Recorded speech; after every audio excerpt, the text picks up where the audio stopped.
What's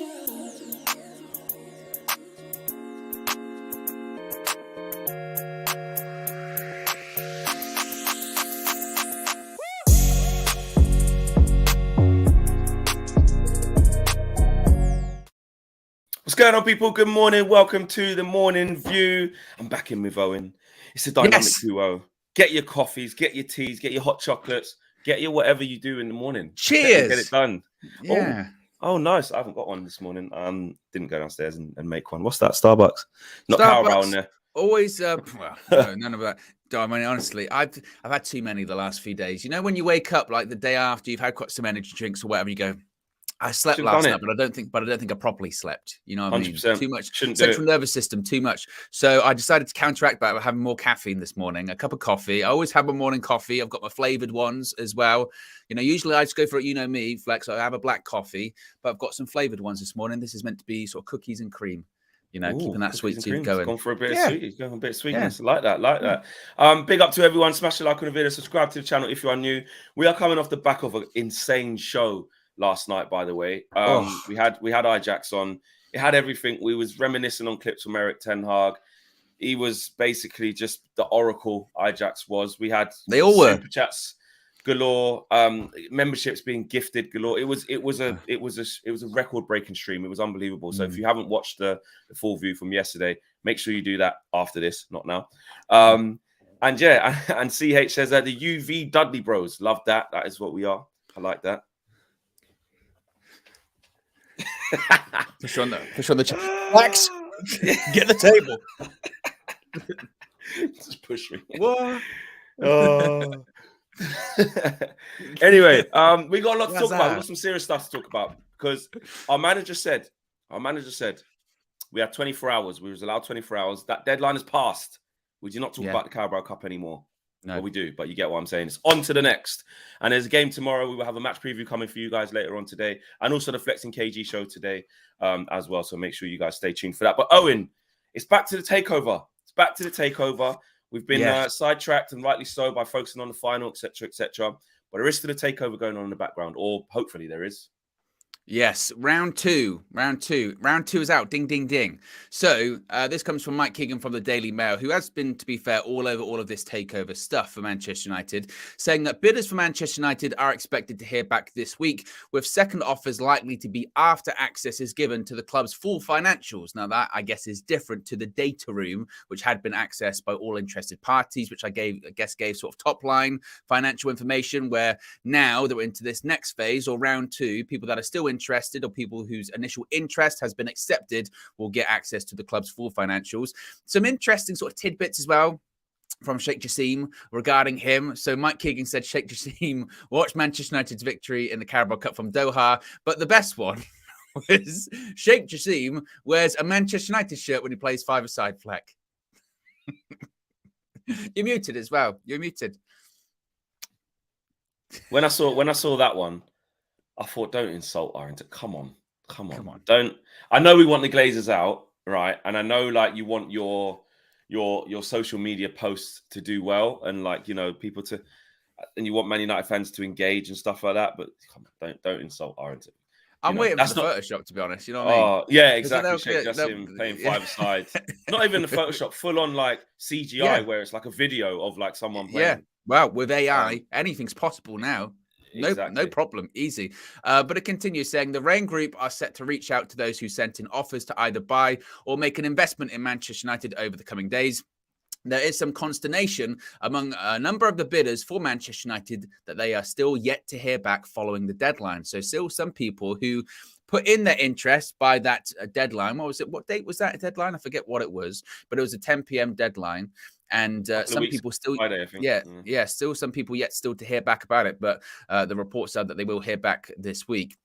Now, it continues saying, aside from offers to take over the club, there are offers of investment which Avram and brother Joel could, in theory, use to pay off the other four members of the family and redevelop Old Trafford and the club's training ground. But what is quite interesting, and you could just say, oh, that's posturing and that's a smokescreen, that's noise, that's just negotiating tactics to make sure they get the price that they want. But what you can't fake is the Wall Street chatter. What you can't fake is the stock price. And what has happened happened is in the last few days, going into last week and this week, the share price at Manchester United has dropped considerably. Earlier this week, the Manchester United share price Monday dropped by another 12.9%. Market value of the club has dropped by $1.2 billion in just over a week. Now, they presume that is driven by this feeling that there could be a little bit of a reluctance to sell, maybe, or maybe there's a theory that actually a sale might not happen, and that's Wall Street being like, whoa, what's going on here? And the share price drops, because there's one thing that can drive a share price, and that's the talk of a sale. There's another thing that can bring it down, is talk of a sale not happening. So yeah, exactly. It's certainly very interesting. I mean, I wouldn't just say, oh, the stock price has gone down, sale's definitely not happening or anything like that. It's still, I think, the most likely one. That's my opinion. But certainly, Flex, there is it's getting a bit weird now. There's all of this sort of talk, isn't it? Whereby they're going to hear back this week, but there are a lot of options on the table. How are you feeling about it now coming out of the Carabao Cup victory? Yeah, I mean, it's like you don't want to go back to, not negativity, but I don't know, the real world, I suppose. Well, no, winning the cup is the real world for us. Yeah. Realism, yeah. But I don't want to, that isn't Cloud9 where we're winning cups, because we want that to be normal. That is happening. But basically, where your focus shifts back to a really important subject is what I'll say. I'm getting I'm a bit concerned. I'm a bit concerned because I don't, and I think we all kind of are, because we don't know which way this thing's going to go. I know, in your opinion, absolutely, you think the sale will happen.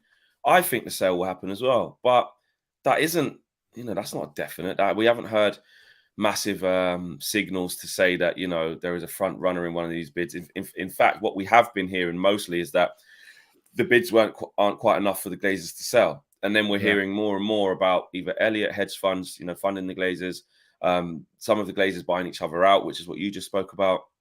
And some people try to couple that with or marry that up with the fact that who was it? Avram. Who was the one that was at Avram Glazer? Yeah, Avram came to Wembley, and that means he's back in again. And I don't know. It's a conspiracy theories start fearing, don't they? And you know what? I can see why people start doing guesswork, because you just can't trust the Glazers, can you? You can't.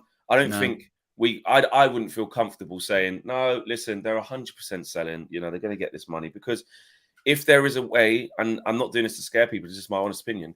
If there is a way where they could stay, get funded, Eric Ten Hag masks a lot of what they don't do because he's just flipping brilliant, which he's already showed. Remember I said about those shades of like how Sir Alex used to do it? Yeah. And it's like, I don't know, man. I that could happen. That could happen. And that's what worries me. I don't think it will, but it's in there in the hat as one of the possible outcomes. And whilst it's one of the possible outcomes, until we get more news and get some more decisive news and some bigger stories and some real, next stage developments, as it says there, this is round 2 in effect. We won't even know these bits now. This is still early in the process. I know it could end up happening quite quickly because they want it done by like April. But with all the bids that came in, with the hedge fund that's offering to support the Glazers, the dynamics and landscapes have changed. And now we're only at the bit where these entities that have bid for Manchester United are going to want to start looking at going through with a fine-tooth comb of all of the financials of the club. How do we not know that they see certain things and go, well, actually, we should be bidding less because it's in a mess, or this, that, and the other. Yeah. We just don't know. You just don't. And that's what makes me worried. We don't know. And to be honest, the thing that does, like I said, lead me to some concern, even though I still do think a sale, maybe that's more hope. I don't know. But I did see something, I think it might have been yesterday or the day before, where they were saying that because there are quite a few offers, and because there is, offers not just in terms of a full takeover, but investment as well, that actually this idea that this was going to get done by April or something like that, by Easter, first quarter of 2023. They were saying that actually, because of the offers on the table, this might actually become the summer, because they might have to wait that long. Or they might have so many options. Like April now, does it? That they might, that's my feeling, is that it's slowed down a lot in the last week or so, maybe because they are taking a step back going, Well, assessing their options as to say, well, hypothetically, if we wanted to stay, how could we do that? Do we actually have an offer that we could potentially stay? How would that work? And they talk to their siblings and they go, well, if you were going to look for a number, we were going to buy you out for, what would that number be? And that is worrying. That absolutely 100% is a concern. Now, when it comes to, say, the Qatari bid, you still do have that feeling of, well, that it can escalate because they've got room for escalation. They've got room to that money to go up. Money's not a problem. It just, I guess it's just a feeling of, are they getting value for money? Are they not willing to overpay, even though they could if they wanted to? When it comes to Sir Jim Ratcliffe or Ineos, it's a case of, again, how far can he escalate? How far can he going up? Once they started saying, oh, there are going to be multiple rounds of this thing, because that was one of the stories at the time, wasn't it? After those first declarations of interest, 2 public, quite a few private ones, I think it was Mike Keegan again came out and said, because of all of this interest, it's likely that there is going to be 2, 3, 4 rounds, maybe even 5 rounds of bidding. And as soon as you saw that, you went, well, the price is then going to go up. I think we even said it, didn't we? The price is going to go as soon as they say multiple rounds of bidding, because then the Glazers can reject some, push back and say, no, this person offered this, or actually we've got other offers on the table. We want you to put your price up. So, whilst things have slowed down and whilst those things are out there, and once you see Avram Glazer at the final and see him shaking hands with Erik ten Hag, hugging him and all that kind of stuff, and seeing a trophy that he hasn't seen for 6 years, you get a bit twitchy and a bit nervous. Maybe this is just part of the process. Maybe we, it has to be a case of have faith. This is part of the process. We'll get there in the end. I don't know. Yeah, he could have been coming because it's the last time he's going to see a trophy or whatever. I don't know. Well, to be fair, if we get to more finals, maybe he's just savouring the last season because he knows at the end he could potentially be selling. We don't know. But I think with the Glazers, the problem that we have is that we always, and kind of rightly so because of the track record, we always think the worst. We think, what's the devious plan? What's the it's like when that family member shows up at your house and you go, what do they want? They're never around. Right. You know what I mean? You're not going to fit. You don't go with like, oh, they just come by to see you. You're going to go, no, they're going to want something or something's going to happen. And that's just the thing. I think it is worrying because we don't know what's going to happen, and it is uncertain, isn't it? It is a period now where a lot of us aren't familiar with this, the process of the sale of a club. We're not financial experts. We get told what the media tell us. And we have to kind of report on that and kind of decipher it through and then work out how we feel as fans. But what we do have is that urge, though, for it to be quick, that urge for it to happen, and even if it isn't quick, just that rubber stamp of Sir Jim Ratcliffe wins the bid and we're going to get new owners, or Sheikh Jassim wins, or someone from whoever it is, but not the Glazers. We want that certified, the bid has been accepted from X or from Y, and the process has now begun. Like, you want that. And to be honest, here we go. We want to hear we go. Yeah. And to be honest, though, we're probably going to hear less publicly from these parties because they did their first public declarations of interest and they got told off. Basically, don't do that. Yeah. Don't do that again. So if anything, if we're waiting for, Ineos to come out and say something, or waiting for Sheikh Jassim to come out and say something, they're not going to. We're going to, and maybe that's what also stokes the flames of, worry or concern even more, is because we are now just going to hear sort of reporters say stuff. We are going to hear sort of scuttlebutt. We are going to hear, well, I heard this and they said that.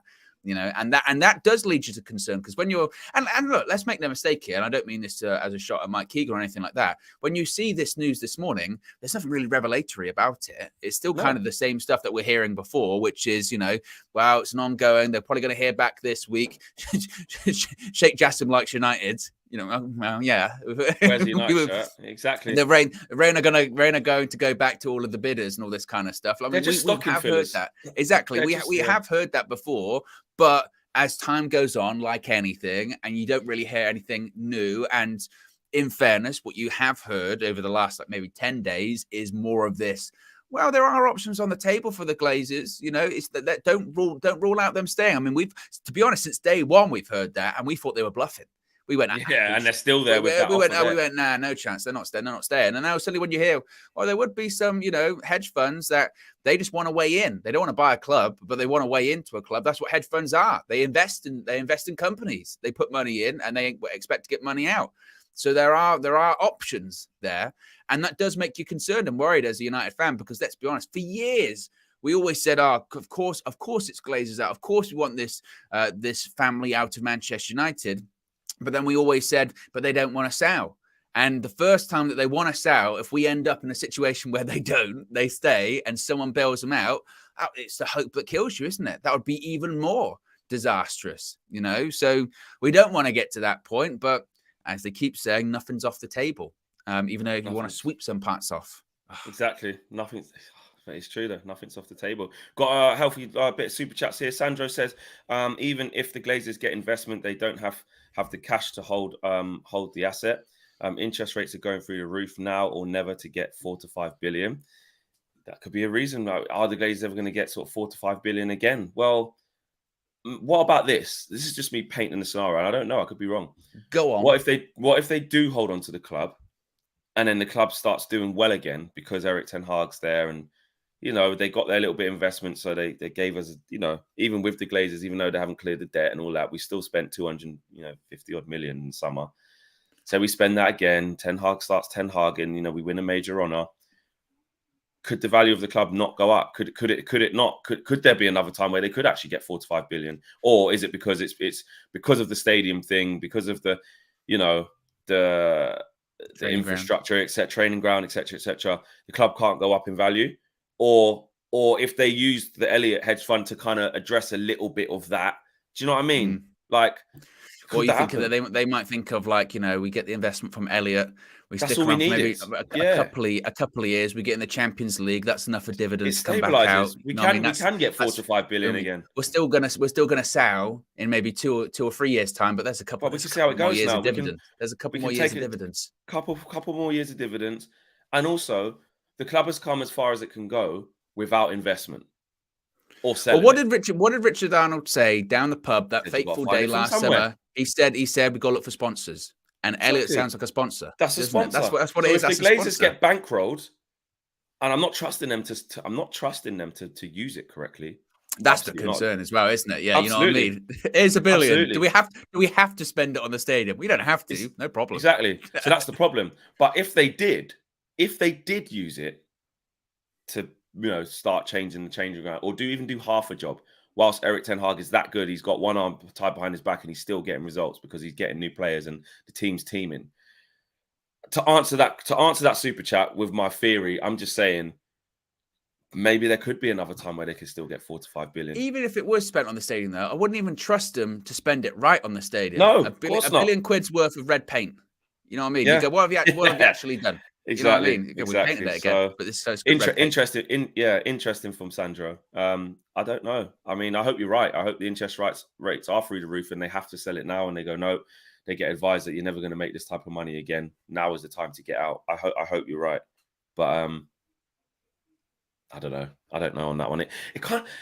This morning's scaring me a bit. I don't like it. Like, do you know? Because I'm just going into that whole like, what does it look like if they stay? Like, I hate this. I'll tell you what you need. You need some Carabao in your life. Oh no, mate! I ain't drinking that again. No, mate. That messed up my stomach, mate. I'll put the can away. Yeah. No. I don't need no more Carabao. Quinton is now the latest member of the UV crew. Big up to Quinton. Not that Quinton. No, not that Quinton. I was thinking of posting a picture of Benny with the cup the other day and just being well done. I saw that. Yeah, excellent. He's Benny. He's Benny. Yeah. And I put it right. Oh, did I tell everyone I put it right? Have I told the viewers? I think you did. I think you told the viewers that you put it right. But if not, if they didn't hear it, I suppose you say it again. Short story. I saw Benny pulling into Carrington in his lovely flash car. And do you know how weird life is? Out of all the people, while I was crossing the road to get into the media suite, and because the players go on the opposite side, but then you can see them driving in, the first person it just had to be him. So I'd stopped him. I flagged him down. I said, Benny. I said, bro, I'm so sorry about the other day. And he didn't really know what I meant. I don't think he clocked. I said, bro, I called you Quinton. Fortune. And then he went, oh, yeah, I remember, man. And he was like, what the hell? I was like, I know, man. I just got excited. I'm sorry, bro. I have no explanation. And he just went, bro, it's all good. And he just kind of just dapped me up. And then he went off to training and went to set out all the stuff to keep the players happy. There you go. That's the story. Nice. SK says, I'm sure they will sell logically. But I don't think we can risk a stay quiet about getting rid of them. Glazers will put more debt on us. Glory, glory, Man United. Listen, no one's going to stay quiet till they're gone. But at the end of the day, yes, it's helped with the protests and it being very vocal and public that we don't like the owners. But I don't think we're in a situation where a protest more can tip it. I think whatever's they're selling because, or they're open to selling because of the financial constraints that are on them and how the club is right now. Yeah, I don't but I think think the Glazers also, have stayed here for ages knowing people don't like them. Yeah, but what I would say when it comes to the protest is they have to know that, the option of them staying, they can't get away with. You know what I mean? That's the only thing, isn't it? Because look, and I know you can talk about, the protest, whether or not they care and all that kind of stuff. I mean, all that kind of stuff about he wouldn't be welcome at Wembley. He was still there. I don't think he gives two shits about you just get like the security, get sheltered up, go into the thing, get sheltered out. But you have to kind of more make it about Manchester United, saying, put it to Manchester United that, like, look, you've come this far, it's not going to be tolerated. Elliot, it's not tolerated. Okay, full sale or nothing. That's what it's got to be. Yeah, that's got to be the message. That's got to be the voice. That's why, even after every goal, straight back to, we want Glazers out and just in general. Well, that's why they were chanting at Wembley, weren't they? They're chanting at Wembley directed 100%. towards, the director's box and all that kind of stuff, right? 100%. I need to, look, before I carry on, we need to stop this. Adrian said, now I'm worried Benny will get injured after dabbing Judge Flex. Listen, it's gone. It's gone. This happened about, when did I do the presser? This before the Barcelona game. This was before the Barcelona game, right? We won. Yeah. Then we go to Wembley. We win. Rashford scores. Own goal, whatever. Doesn't matter. He's involved. He scores. I was with Bruno at the end of the Barcelona game. Next game was the final. We won. It's gone. We've got a good manager. Although Judge doesn't. No, I haven't done anything. It's not you. It's not you. But I mean, it's not me. Then it's all right. It's not you. I'm going to say that Mr. the comedian KG, he's 100%. got the opposite of you. He's got real strong powers for good, because the evidence is mounting. Yeah, really, really high. You look back to pre-season. He gave some advice to Marcus Rashford. He said, and I might be saying this incorrectly, but I believe it's bare goals, bare assists. Okay. What's he been doing this season? Exactly just that. He interviewed Anthony. Yes, Anthony after that got injured, but then straight away. But then he didn't play for a month. It was a necessary injury, Fleck, because what did he do? I know. It was too much power that he got injured, but then he absorbed the power, improved, strengthened even more, and scored the winner against Barcelona. You've got to give, and this is coming from me, you've got to give KG respect. Look at that. Look at that, exactly. Look at the narrative. In the same way, you can't control your powers, nor can KG. But, we're two sort of polar opposite forces, okay? You've started to control yours more, or Ten Hag started to battle yours back, and KG's is being spread free, and it's proven dividends for us. Incredible. It's mad. And you know what? In the lead up to that interview, that was embargoed, so we couldn't say what it was. And the whole time, Anthony was injured. The whole time. And I was like, you know what? Let's just wait or whatever. And then Anthony comes back on the day that we're allowed to actually put the video out. Anthony had already been back and scored. So it's like, you know what? KG survived the Judge. To be fair, he turned it around. It's not even surviving the Judge. It's more. I think it's positive. It's a power. But he did speak to Martial. He did speak to Martial in the thing as well, and said, bare goals as well. He said it to Martial too. He said it to and he said it to Sancho. Did he speak to Wan-Bissaka on tour? Can't remember. I remember when you're watching from the side of the pitch. He's watching from the side of the pitch, and he said something to Wan-Bissaka. And again, what did it take? It took about 6 months to ingest that energy. No, he had to leave him. A bit like that, to ingest all of that energy, ingest all of that power, and now on the other side of it, he's better. There is a theme. It's true. He did well. You can't say that with Anthony coming on. That's what it is. It is what it is. Coming on and scoring that goal against Barca, and how we changed the game. To be fair to him, because we really needed him in the balance that he brought. So, got to give KG his props. But back to the original thing of what we said is that the Judge thing. I said it. I've even been doing predictions in the road trips, saying 2-1 or this and that. And I'm usually a little bit more conservative. I've never gone, this would be easy. I'm always like, it's going to be tight, hard game. And it isn't always a tight, hard game. You know, I said that Leicester would be that, and it was 3-0. But I haven't lost. We haven't been losing. We have not been losing. And you can be quite a nervous fan as well. Because I'm a very nervous fan. You called me before the Newcastle game at the weekend, and you were still like, I don't know. I'm a bit nervous and all that kind of stuff. And I said 2-1, and I said, Flex, I went, stop. We're winning. We're winning today. And you were like, oh, come on. You can't say that. I went, we're winning today. I was like, we're playing well with the favourites. They don't have their goalkeeper. They haven't been playing very well. We're winning. And that's the difference. And it's not even like, oh, you're talking with so much chest, you're arrogant. It's knowing that even if we start the game and we don't play very well, we've got a manager that will turn it around. He'll fix it. I saw Gary Neville talking about it on Twitter, and he's true. He said, like, people like Jose Mourinho and Sir Alex, you know, it's particularly in finals, and I know that Ten Hag's got a way to go, but talk about managing a game, talking about knowing the right substitutions. I mean, one of the criticisms, to be fair, that we talked to Ajax guys was saying that, he takes a bit of time with his substitutions sometimes. He doesn't have a plan B. My goodness me, does he have a plan B at Manchester United? And he's got a lot quicker with his subs. And my theory is the reason earlier on this season, Ten Hag was slow with his substitutions is because he turned to his bench. He went, I can't bring anyone on. I don't know what they're going to do. Are they really going to change the game? Are they really going to do what I want to do? Now he turns to the bench. He goes, I can bring on Garnacho. I can bring on against Barca. I can bring on Anthony. I'll just swap Dallo and Wan-Bissaka around. That's a bit of a difference. I can bring on McTominay, which, you know, for 10 minutes at the end, solidifies midfield. I can bring on Sabitzer as a substitute. I can bring him on. Great cameo. He's got legitimate options that can positively affect the game. And most importantly, they'll do what he tells them to do.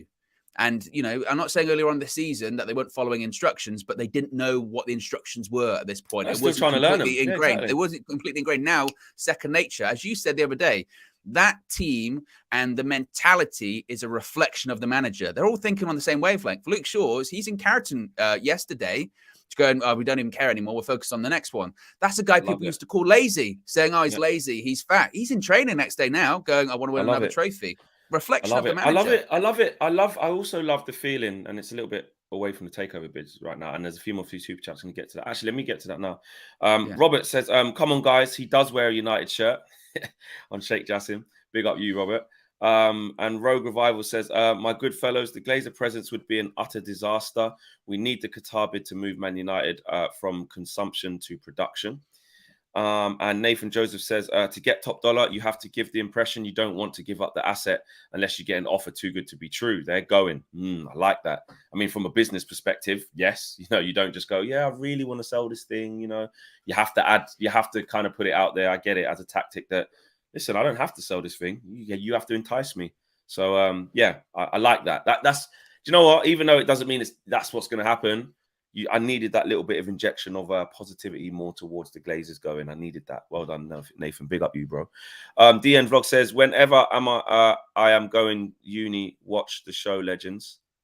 Whenever I'm going United or uni? Whenever I'm going uni. Yeah, watch the show Legends. Oh, so he watches it on the way to uni. Big up you. Love that. Good luck with your studies as well. Exactly. But what I was saying about with the mentality is I actually forgot. Reflection of the manager.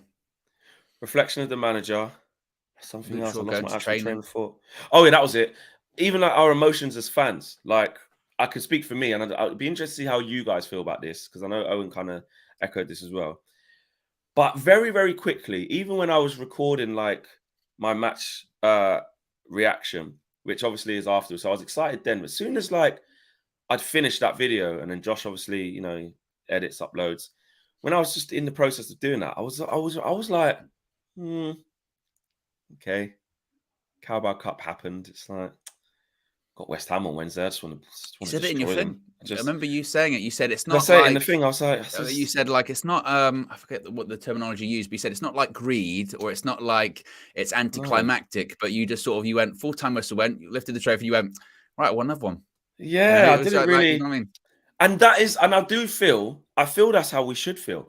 I feel that, like, you know, celebrate it in the moment, take the pictures, repost all the pictures, go outside Wembley, you know, stunt a little bit, engage, laugh at the rival fans who wanted you to lose, but then very, very quickly keep it moving.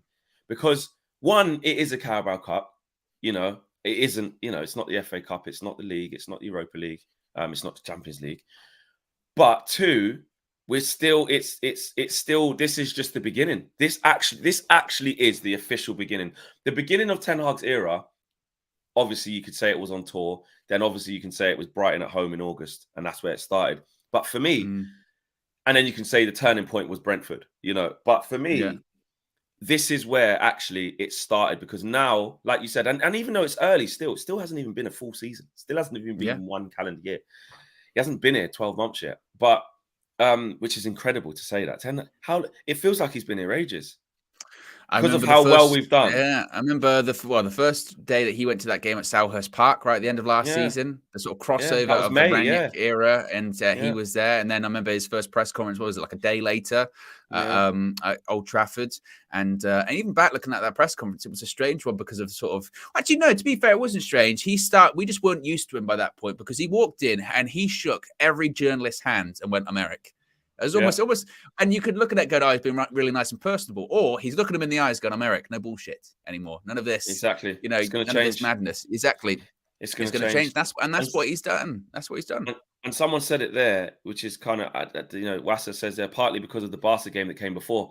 And I think that was a little bit why it was a bit anticlimactic as well, because obviously you win the trophy and I'm not ungrateful, but the kind of emotions that we went through in the game before, the type of game it felt kind of easy against Newcastle for a final. It did. I felt we were just really comfortable. I was nervy in like the first 10, 15 minutes. Dalot getting booked after 8 minutes.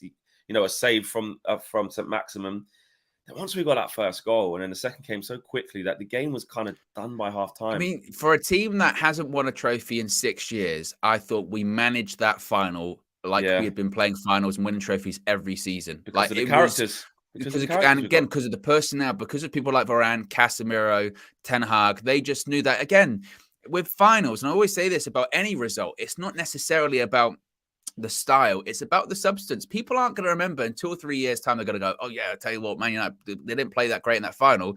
All they care about who won, who left with the trophy. United did. Eric Ten Hag, again, we weren't like getting completely dominated, but Newcastle were probably, more in the ascendancy in that game. 1-2 punch, 2-0. Eric Ten Hag went, job done. That's us done. And there's nothing wrong. I would say park the bus, but we managed the game, and the best managers do that. We managed the game, and we left with the trophy because of it. That's it. Simple as. You look pensive. Sorry, it's because someone in the chat said, "Big up to DJ's mum," and DJ's laughing. Is DJ's mum in the chat? Is Mumsy there? No, they were saying I saw DJ said that they had they go, look, it says here, big up my mum this morning, who's looked into the channel, who has replaced watching Loose Women with in the mornings with Yes, Mumsy, big up on herself. Love that. And I know DJ's mum is a massive Man United fan. When DJ, we always catch up, and a while ago he told me like the story of how he supports Man United. He supports United, because of mum. And wow, love that. We replaced Loose Women. Love that. That is wicked. Everyone in the chat, man, put some fire emojis or some big up emojis for DJ's mum, man. That's it. She's not watching Loose Women anymore. Good. You know what I mean? Good. I love that. There was a couple more super chats that I had to get as well. There you go. Imran Jeff, first super chat, first contribution. Thank you very much, bro. Appreciate that, Imran. SK says Eric Ten Hag, the flex judge, Expelliarmus. Flex judge is gone. So there's been a spell. It's gone. It's over. It's gone. Nathan Joseph says, it's like in the Matrix when Neo starts to believe he is the one. We won the Carabao Cup and remembered just who the hell we are. On to the next, the FA Cup. Never watched the Matrix. I know. It's. You've got. Do you know what? I know. I've got a lot of blind spots. I've got a lot of blind spots. 100%. I've got a lot of blind spots. Do you know what? You're an absolute disgrace. You cheat. How dare you? I know. Get on to me for not. Fleck haven't seen this yet, and you haven't seen any of the. Not even number one. Matrix. I mean, I know that the Expelliarmus, that's a Harry Potter thing because you just know. But I've never. Yeah, I've watched it. Never watched it. Lord of the Rings, Hobbit. Never watched that. Yeah, I agree with that. Yeah. But you've never seen. So you're not that far off from me. You're not that far off from me. You haven't got me going, I'm a disgrace, I'm a cheat. This is what makes you even more of a disgrace. No, this is what makes you. You're a disgrace, you're a cheat. I've named 3 things, so I haven't watched them either. 100%, because the Matrix is different. Everybody knows that. That is why. That is why you're a disgrace and a cheat. We're pretty much the same way. I haven't seen loads of films. Yeah, that's fine. Yeah. I know. But in even I've seen The Matrix. Have you seen Terminator? I've seen parts of the first one. You're a disgrace and a cheat. You're actually a bigger disgrace than cheat than me. The Marvel thing is one thing, but you haven't seen like big. Have you seen Scarface? Not. Oh my god. Oh my god. I know the references. I know the references, but I've never sat down and watched it. I've never sat down and watched it. You've never seen Scarface? I've never sat down and watched it. I've never sat down and watched The Godfather or anything like that. Or Goodfellas. I was just about to say, have you seen Goodfellas? You're a cheat. I know the references and all that. I know about who Goodfellas is made about. What's his name? Henry someone. But I've never sat down and watched it. I'm too young. You're not too young. I am. You're not. You're not too young because when you know about the big boy films, you can watch it. Yes. Yeah. Do you know what? Do you know what that is? Do you know what it is? I'm one of those people. I don't know if people can relate to this, whereby if I see a film that I like or a TV series that I like, I'll just watch that over and over again. I won't watch anything that I haven't seen before because I've just decided that I like it. If that makes sense. But how did you decide that you liked those things? I guess I just stumbled across it and I just and I like this. So you've never stumbled across some of the greatest films to ever been made? No. Never stumbled across them? No. And I've got this thing in my head, and it's the same with Game of Thrones. It's why I haven't watched Game of Thrones, is because when it was so far gone, like at this point, I'm going so far gone. I've got that's a lot. You're not part of the. Yeah, I just made my friend watch it, and he's just finished it, and he wasn't part of the hype. I go, I've got to go so far, you know. I don't have time at the moment to go and sit down and watch all of the Game of Thrones. Honestly, to not watch things like Scarface and well, look, honestly, if again, I know we've got a lot of new members recently. If that's what people want me to do for the members thing, I'll watch Scarface and then I'll give my review. Like Ed's cancelled his membership. Well, Ed, you won't see my review then. That's on you. Owen, they're on to you today, mate. You can't just casually drop that in and then that's what I'm saying. You can't. I say that way. I ain't seen a lot of films, but the big boy ones like that. You know what I mean? Die Hard. Have you seen any of Die Hard? The first one. It's not a Christmas film, is it? Well, they say that they are, but you know. Yeah. Again, I probably haven't seen that all the way through. Honestly, I've seen it on. I've seen it on at Christmas. You know what I mean? When you go, Die Hard. I've probably but not actually been properly. Have you seen Home Alone? Yeah, I've seen Home Alone. First one, 1 and 2. Probably the ones not the that second matter. one. Probably not the second. You haven't watched Home Alone 2. I've watched the first one, but you haven't watched the main two with Macaulay Culkin. That's where everything matters. You haven't seen that. You haven't seen number 2. You don't know what happens. What's the plot of the second one? That's Lost in New York, isn't it? Yeah. No. How'd you lose a kid twice? There's no one looking at the parents. Do you know what? Now I know how you feel. This is bad. This is awful. Have you seen RoboCop? He's laughing. He's not seen it. He's not seen it. No. Well, again, that's one where I can lie. Just say no. Just say no. I've been in a room where it's been on before. Oh, you haven't seen it. I haven't watched it. No. Have you seen Leon? What's that? Let me type it in. Leon. Film.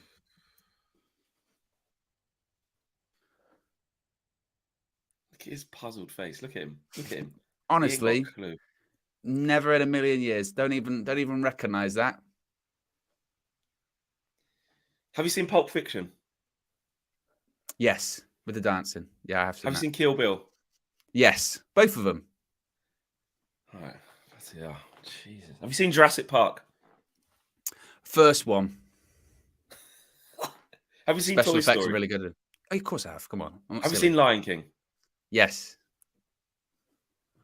Bloody hell. I don't know anymore. But anyway, we've got to keep it moving. Have you seen Green Mile? No, I haven't seen Green Mile. Have you seen Saving Private Ryan? No. But again, these are films that I know what they are, and I get the references from all of them, but I've never sat down and watched them all. I think there's a lot of people that are similar to me in that essence. When they're like, I know the references from that film, I've heard of it, but I've just never watched it. Okay. I'm not professing to be the best because there's still a lot of big films I need to go through. Put more in the chat because chances are the answer's probably no. Shawshank Redemption, Morgan Freeman, what a ledge. Do you know I've never watched that? Do you know what? We need to move on. You're an absolute disgrace. You're a cheat. To the point where I don't even know what we're moving on to. I don't. James is not happy. He says, "Move on. I'm becoming furious." Yeah, because you're a disgrace. And you know what? The thing is, I have watched some of the Fast and the Furious, and they're shit. I'm not going to lie about that. I have watched like one or two, and I went, "This is crap." They are rubbish. I watched the latest trailer for that the other day. Was it Fast 10? It looks like the worst film I've ever seen in my life. It didn't even make sense. They need to give up. Okay. It didn't even make sense. Have you seen any of? Have you seen Saw? Any of them? I don't like horror films. Okay, I get a bit scared sometimes, but I have seen. It's not scared. Oh, to be fair, probably. I'm not scared. I'm not scared. Look at him. I'm not scared. No, it is. It's the thing is with horror films is because they're not actually really that scary. They're just jumpy, and you've seen me. I'm really jumpy. Anything can make me jump, and whenever that music, when they go, and as soon as you go, well, I'm going to jump in a minute. This is getting silly now. It's part of the thrill, isn't it? It's not part of the thrill. Why would I pay to go into a dark room and make myself jump for an hour and a half and come out and go, that was great? That's not great. Fun, isn't it? That's not fun. I'm just looking at some of the stuff. Fabrizio Romano has said a decision on Sabitza's future will be made at the end of the season, not before. Okay, that's fine. Samuel Luckhurst has said now United are no longer a closed shop. Certain players realise journalists are not circling like vultures ready to peck at them. Yeah, you! I was going to say. How ironic is that? I was going to say. I didn't know if we were going to go there, but I was like, no, say it. You can say what happens. You can say what it is. Like, what? Samuel Luckhurst, same person who will save a story that he's heard 6 months prior and wait for them to lose and go, so-and-so said 6 months ago they don't like this player. Yeah, exactly. That is funny. So, Romano also says Marcel Sabitzer would be really happy to stay at Man United on a permanent deal. He's really happy with United as a club, the dressing room, and his relationship with Ten Hag. I mean, look, he's only been here 2 months, isn't he? About that, and he's won a trophy already. He's got a decent amount of game time. I don't know if this is true, but I saw someone say that when he joined Bayern Munich, he posted like once or twice on Instagram, and since I saw that. United, he doesn't. He's posted not really like a million times. Oh, has he? He posted a lot more since he's been here. But he's had he hasn't had the best of times there, has he? I don't know if that's because he might have got rid of some of them. There might be more into that one. I thought when he came on in the cup final, I thought he was great. I thought he was brilliant. I think he's been unfortunate not to start, but that's just because the games have been so big. And the game's been so big that you don't go with an untried midfield pairing, don't you? Exactly. You don't go with Casemiro and Sabitzer for the first time against Barcelona or a Carabao Cup final. Tomorrow at Wembley. On the road to Wembley against West Ham, possibly. Why not? You know, that might be the time to do it. But I think he's been great. And again, I know it's not a fashionable thing to give, you know, the powers that be credit, whether that is John Murtough or whoever. But in terms of Christian Eriksen got injured on a Saturday, and the deadline was on, I don't know when it was, a Tuesday, something like that. I think it was Tuesday. Monday. Tuesday. And they got that deal done. It was less than 20. It was like 12 hours they got it done. And as far as final day, deadline day, midfield cover, replacement, loan signings go, I don't think you can ask for much more than Marcel Sabitzer, honestly. No. Well, Arsenal got Jorginho, and some of their fans, you know, started crying about it and stuff like that. When you look at it, he's experienced, he knows the Premier League, and, you know, he's already won in points and done okay. And if you're going to get someone who hasn't played in the league, like you said, you look at a skill set that he's got, Sabitzer. You know, if you said, would you prefer Sabitzer or Jorginho? I'd say Sabitzer. Yeah. You know, I would, especially for how we want to play. If we can get that permanent, if we can get him permanently. Yeah. This could be and it's funny how you stumble across things, because this actually could be the perfect situation for Man United. Stumbling across somebody like Marcel Sabitzer's qualities and attributes. Obviously, it's a bit of a firefighting job in terms of trying to integrate him halfway through the season. You've got Casemiro and Fred who've played a lot of games together, so you know he might not start as much as possible. But you get him in a pre-season, get him integrated properly, make him permanent. Where he's out of favour at Bayern Munich, wasn't playing much. You know, he was with his guy Nagelsmann, went there with him, and it just didn't quite work out. But you can't deny his qualities. This could be the perfect marriage. This could be perfect for us. And I'm not saying, and he's available at a reasonable price. We could get him for what, 40 million, maybe permanent. Yeah, I don't know. It's a Between strange 30 one, and actually, 40. isn't it? Yeah, it depends. But because the thing is, when he went to Bayern Munich for a reason, and he was a Leipzig captain. It's not as if he went to Bayern Munich by a fluke. He was a really good player at Leipzig and a really important player. Yeah. But just lost his way at Bayern Munich. Just lost his way, exactly. Yeah, and he's not elite level, but squad level, and coming in and starting game, he's good. And to be honest, you could argue, is his role really changing that much? I mean, Bayern Munich, he was coming on as a substitute. If we've got our strongest midfield there, which is Eriksen, Casemiro, is he going to be starting every game? Probably not. No, probably not. But you go and get the Frankie de Jong-esque. I'm saying in addition to, that's when the squad starts looking really, really good. Yeah, exactly. That's what we want, the real quality in depth. I mean, Terence is not having it. He's saying 40 million for an average to okay midfielder. He just thinks he's okay. He just thinks he's all right. I think he's a bit better than average. I do. I think he's better than average. He's not like, elite level, world class. Yeah, I've seen some people going a bit maybe too far. Like I saw, again, I thought he played really well when he came on against the weekend at the Carabao Cup final. But then I did see some sort of social media chat. Did you see that amazing Marcel Sabitzer's cameo? I was like, it was good. He played well. It was, what I mean? Sometimes we go too far, but I think he's solid. I think he's solid. And I would really want us to sign him because I think that's the exact kind of squad depth you're looking at there, where you go, tell you what, he's a proper player. If he comes in, no problem, easy. He's a good player, but I think sometimes we go maybe a little bit too far. It's the best cameo I've ever seen. Get about the pitch as well. It's because he can get about the pitch. Makish, completely disagree with you. Unfortunately, I disagree with you. Makish says, I'm still letting Fred go, guys. Sorry. I wouldn't. I honestly would keep Fred as a squad player. Someone said that Romano said it at 20 million. So I don't know. I don't know what that is, but I think Fred's role right now is perfect in the role that he is. And we were saying this earlier on this season. His role is when everyone's fit, yes, he's on the bench, comes on for 20 minutes, shores up a game. When he does have to step in for a big game, and this is the important thing, for a big game to do a job, he does it. In a big game, whether it's Barcelona, whether it's Man City, whether it's Spurs at Old Trafford this season, whether it's the Carabao Cup final at the weekend, every time he steps in to do a job, he does it well. Is he our best midfielder? No. Should he be starting every game? No, because he's super inconsistent. You don't know what you're going to get. You don't know what you're going to get from Fred in a game. He's recently, last couple of games, he's had terrible first half, amazing second half. You have no idea what you're going to get. But at the same time, his having him on the bench and going, I tell you what, I can look to him, bring it on, bring some energy. That's his perfect role. I think he's found his role. Part of the problem with McTominay and Fred was that's not a pairing that wins you anything, really, because they're not. That can't be a starting midfield pairing. Coming off the bench, no problem. I think he's deserved to have, I don't know what his contract would look like, if it would be just an extra year or 2 years. I think he's probably earned it. Again, we'll wait and see what happens at the end of the season. But I think he's earned like a year with an option, like a 2-year all in. I'd be comfortable with that. Again, squad player.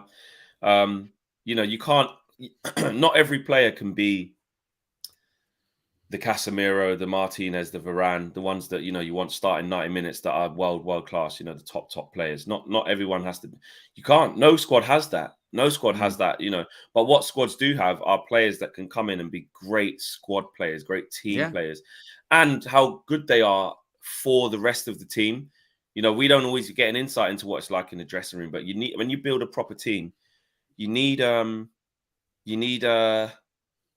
characters. You need people who get it. You need people who want to run through brick walls for you. You need people who are going to cover every blade of grass when the chips are down. You need those types of players, and I think their role. I think, and are happy to do. Yeah, they're not going to put their head above the pulpit and start banging on the manager's door saying, "I'm not playing," or "What's going on," and start moaning.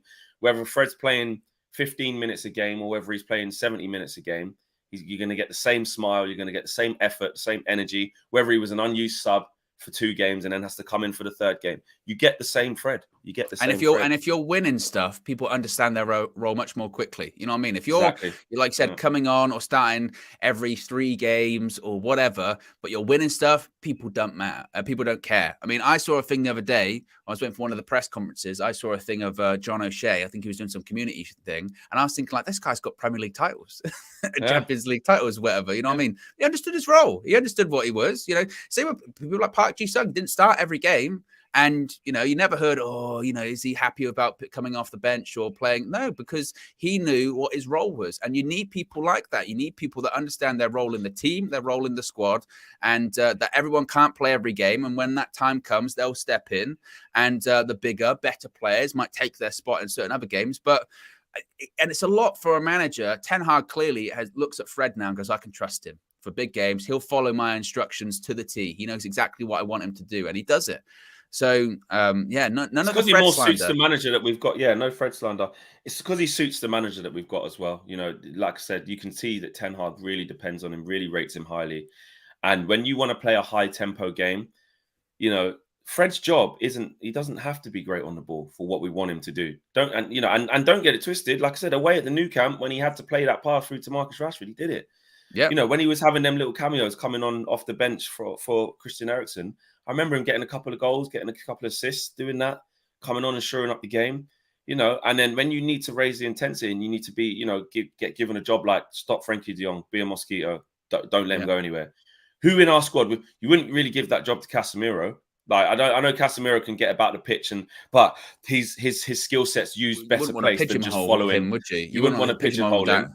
You can't give that role to Eriksen. You can't give that role really to Bruno because you want him on the offensive side of things, and you don't want to take.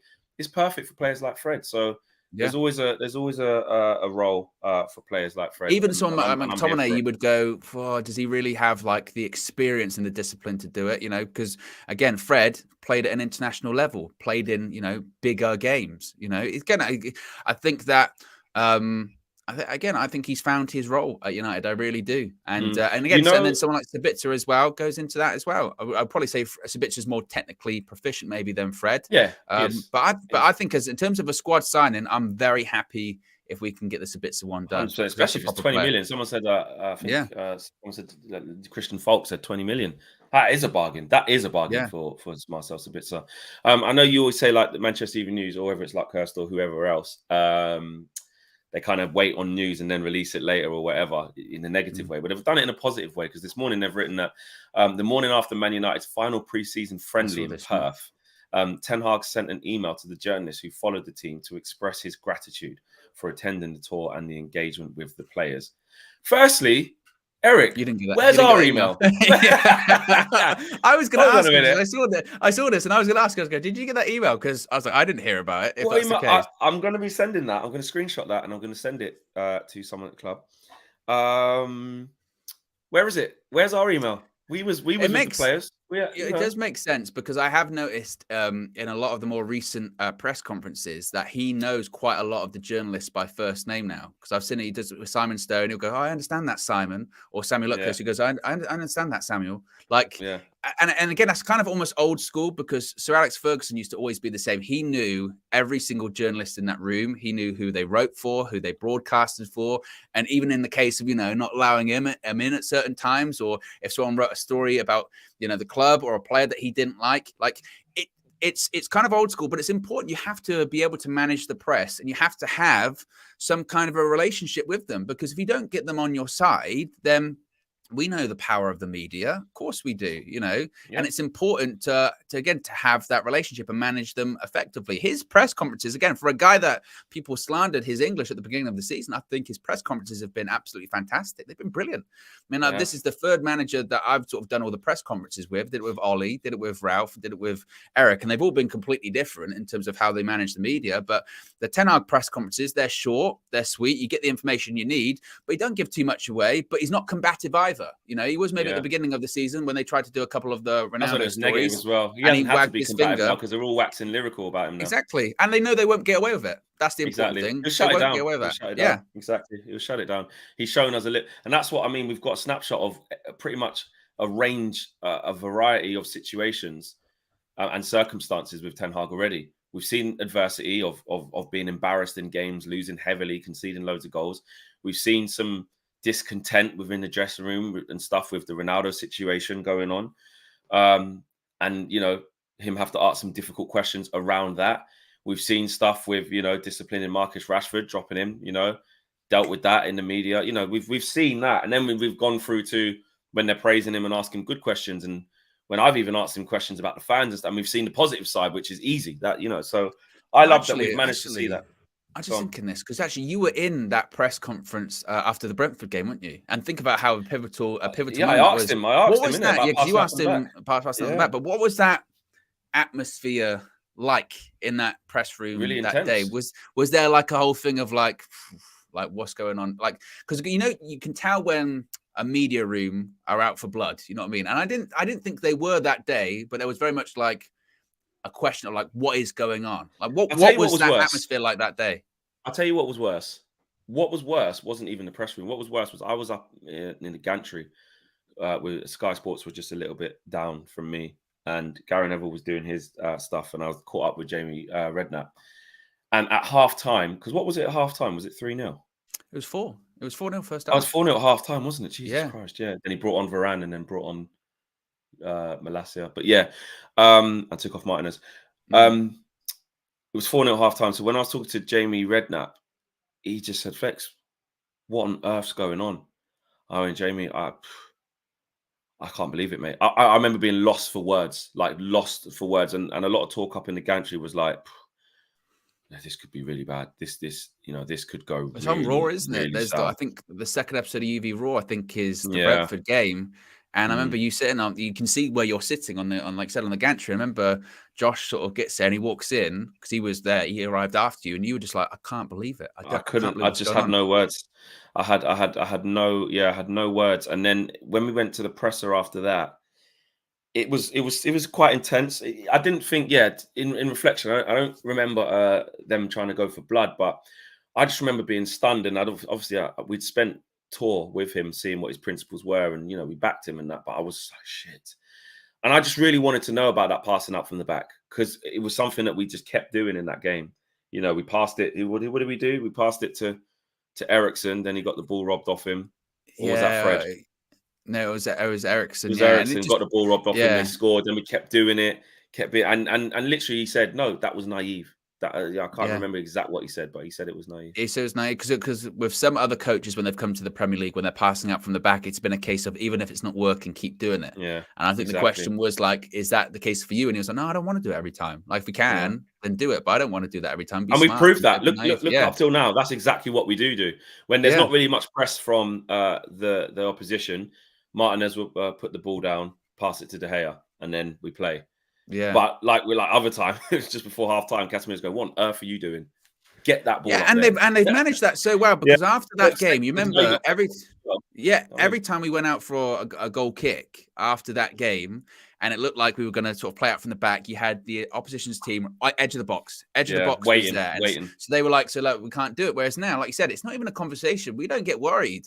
You know, after those games and around that time, you got worried when you saw them start to do that short goal kick. You thought, where on earth is this going to go? Like, oh, come on. Whereas now, it's not even a thing. You just go, okay, because you know sometimes if it's not on, they'll go long, and it's not an issue. No problem. It's not an issue. So and that's the kind of principles of football anyway, in general. Like just playing at like local league level or decent semi-pro level or whatever, just understanding the football.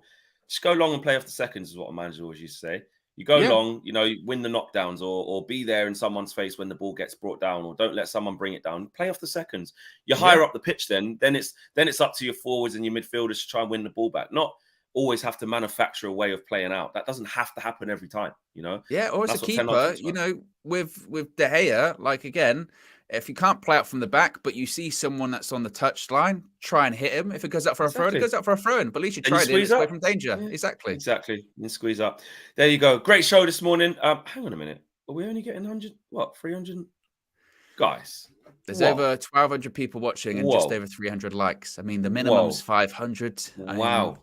Guys, come on. I didn't even know. We're having such a great time on the show. I didn't even realize. There have been some people speculating that people are like unliked or disliked because of my films, you know? Yeah, well, that was a disgrace. My fault. That was a disgrace. Joe Blackman says, Owen, you are a bigger disgrace than Flex with the films you have not seen. Watch along incoming. SK says, I want to publicly apologize on behalf of humanity. We are here to help with future movie and TV show recommendations. Life will change. Please reach out. SK always says, watch out for McTominay worked into a more offensive role. Be interesting to see if we could do that. Yeah, guys, if we can get to 500 likes on the way out, that would be great. I know a lot of you probably just forgot. It's a great show. It's always entertaining in the morning. So, yeah, we've got a match preview coming up later on this afternoon. Me and Owen will take you through Manchester United versus West Ham, that game at Old Trafford tomorrow. There's a game. There is a game again. But Barcelona feels like ages ago. I know. Winning that Barcelona game. Do you know what I mean? So, that's it. Game. And it is the Flex and KG show tonight at 6 p.m. as well. So plenty coming your way. And then obviously into match day tomorrow. We're out of here, guys. Take care. Peace. And remember, get us to 500 likes on the way out. Please do that. Please. Peace.